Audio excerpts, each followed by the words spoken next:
la diaspora peut apporter et apporter énormément. Déjà, je pense que la plupart de nous ici, nous savons que même quand on nous parle d'aide qui vient de l'extérieur, non, c'est un leurre.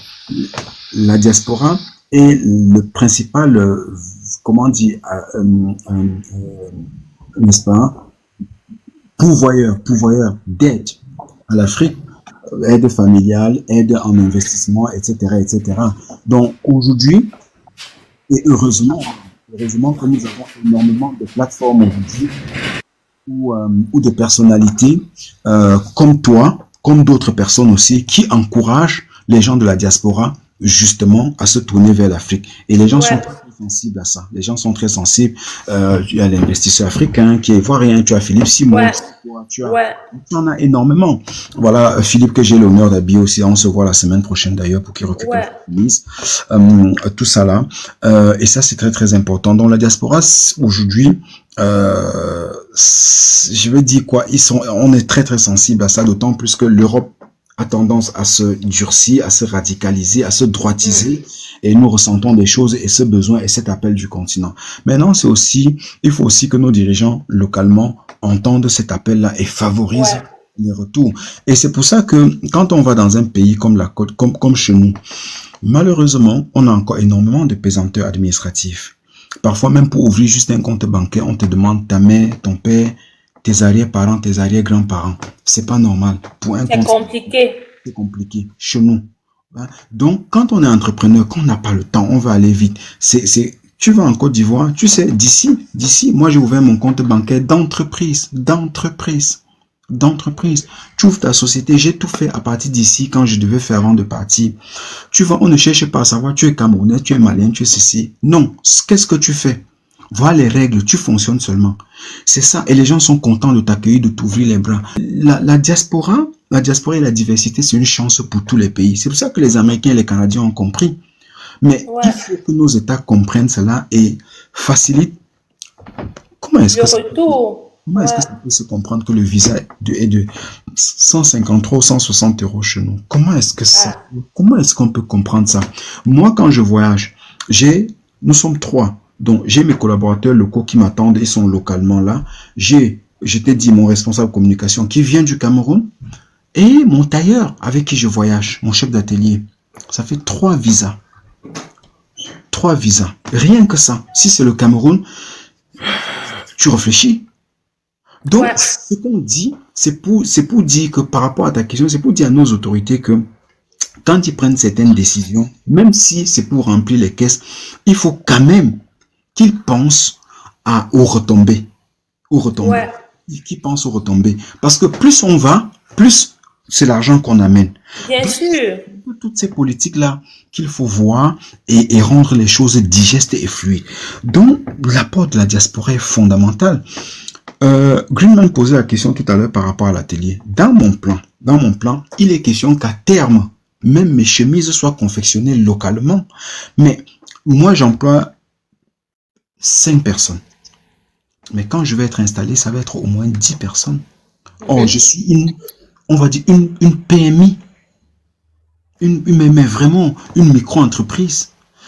Et un pays, l'Italie s'est développée sur les micro-entreprises. Où on ne licencie pas beaucoup, où on ne paye pas énormément, mais tout le monde est payé. Voilà comment le tissu industriel de l'Italie s'est bâti. Et voilà comment un pays se développe. Ce n'est pas sur des éléphants blancs, des grands projets à des milliards et des milliards. C'est ça. Les petits trucs, Mais bien sûr, les petits trucs bien gérés avec l'esprit familial, où tout le monde, par exemple, moi, les gens avec qui je travaille, je connais leurs époux, je connais leurs enfants. Quand les enfants ont un truc, j'envoie, madame accouche, j'envoie un peu d'eau, machin et tout. Parce qu'on est une famille.